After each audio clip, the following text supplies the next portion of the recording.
आंदोलन चालू आहे ना।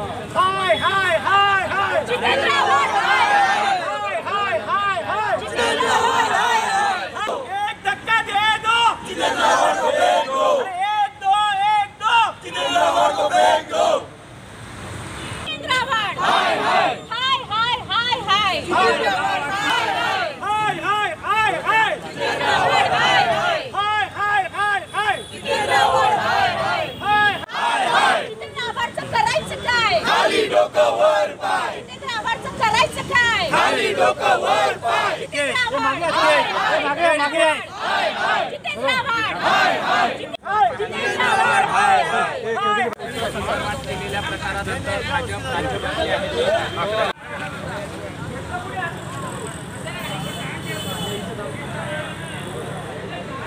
त्याला बाजूचा मुलगा सांगत असताना सुद्धा त्यांनी तो फोटो हातात घेतला आणि बुद्धाबून फाडून त्यांनी आमच्या बाबासाहेबांचाच म्हणजे या देशातल्या घटना लिहिणाऱ्या आणि आमच्या दलितांचे कैवारी दलित असणारे आमचे डॉक्टर बाबासाहेब आंबेडकरांचा त्यांनी अपमान केलेला आहे। त्यांनी जरी माफी मागितली तरी शेंड आहे तो।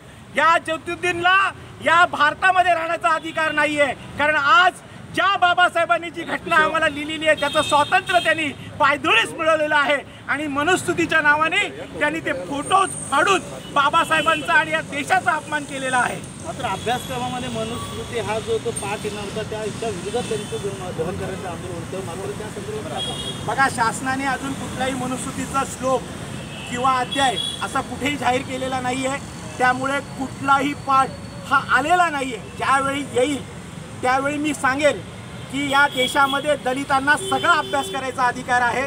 तो जो म्हणतोय की दलित अभ्यास करू शकत नाही, पण माझं एवढं म्हणणं आहे की जर श्लोक आले तर आम्ही त्याचाही अभ्यास करू आणि जिथे वापरायचं तिथे वापरू। मात्र जितेंद्र आव्हाड असंच असतं, आता दिलगिरी व्यक्त करायची, परत नवीन काहीतरी करायला, परत माफी मागायची आणि त्याच्यामुळे हे जे काही घटना घडलेली आहे ही राजकीय विषय नाही आहे, हा आमच्या भावनेचा विषय आहे की ज्यांनी या देशातल्या गरीबातल्या गरीब माणसाला ताकद दिली घटनेच्या माध्यमातून, अशा भारतरत्न डॉक्टर बाबासाहेब आंबेडकरांचा या पद्धतीने अपमान केला। हा एक प्रकारे राष्ट्रद्रोह आहे, हा राष्ट्रद्रोह आहे की ज्यांनी एवढी मोठी भारतीय राज्यघटना लिहिली अशा महामानवाचा फोटो जो आहे हा राष्ट्रद्रोह आहे। हा केवळ ज्याला म्हणता येईल की या फाडली म्हणून तो गुन्हा नाही, तर हा देशाचा अपमान आहे, देशातल्या प्रत्येक नागरिकाचा अपमान आहे आणि त्याच्यामुळे त्यांच्यावर राष्ट्रद्रोहाचा खटला भरावा। किती वेळा तुम्ही माफी मागत बसता? दर 2 महिन्याने काही ना काहीतरी यांचं कृत्य असं होतं। महाडला गेले, स्कोअर करायला गेले त्या ठिकाणी की काहीतरी आपल्याला त्या ठिकाणी स्टंट करता येईल आणि हिट विकेट होऊन परत आहे।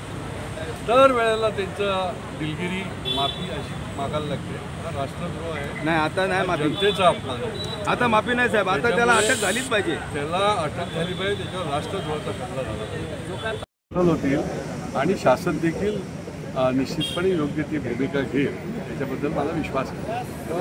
तर आपण सो कॉल्ड लाईमलाईटमध्ये येणारे जितुद्दीन हे नेहमी लाईमलाईटमध्ये येण्यासाठी, फोकसमध्ये येण्यासाठी अशा पद्धतीने काही ना काहीतरी वक्तव्य करत असतात किंवा कृती करत असतात की जेणेकरून ते निदर्शनास येतील, लोकांना दिसतील।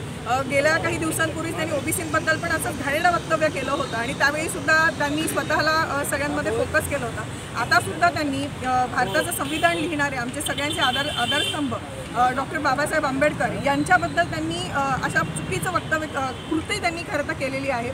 माझं असं म्हणणं आहे की त्यांनी तो फोटो फाडलेला आहे, पण त्यांची ही कृती करत असताना फक्त जितेंद्र आव्हाडांनाच शिक्षा न करता त्यांच्याबरोबर जी असणारी इतर मंडळी आहेत खरं तर त्यांनासुद्धा ह्या कृतीमध्ये कुठेतरी शिक्षा होणं गरजेचं आहे, कारण की चूक एकाची जरी असली तरी सुद्धा त्यांच्याबरोबर जी लोक त्या ठिकाणी त्यांच्याबरोबर सामील होती त्यांच्यावर सुद्धा गुन्हा दाखल केला पाहिजे आणि कितीही त्यांनी माफी मागितली तरी ह्या गुन्ह्यासाठी त्यांना शिक्षा झालीच। मात्र गुन्हा दाखल झालेला आहे महाड असेल पुण्यामध्ये, मात्र अजून देखील तुम्ही रस्त्यावर जे आक्रमक झालेलं आहे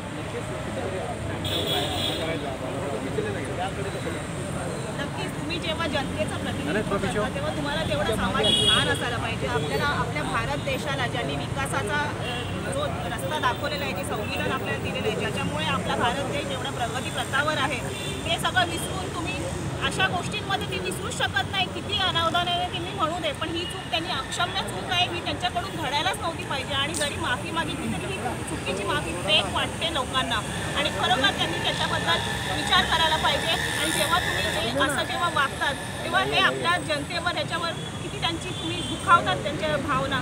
आणि बाबासाहेब आंबेडकर आपले प्रेरणास्थान आहे, आपल्यासाठी ईश्वरा समान आहे. त्यांचा अपमान करताना त्यांनी विचार करायला पाहिजे.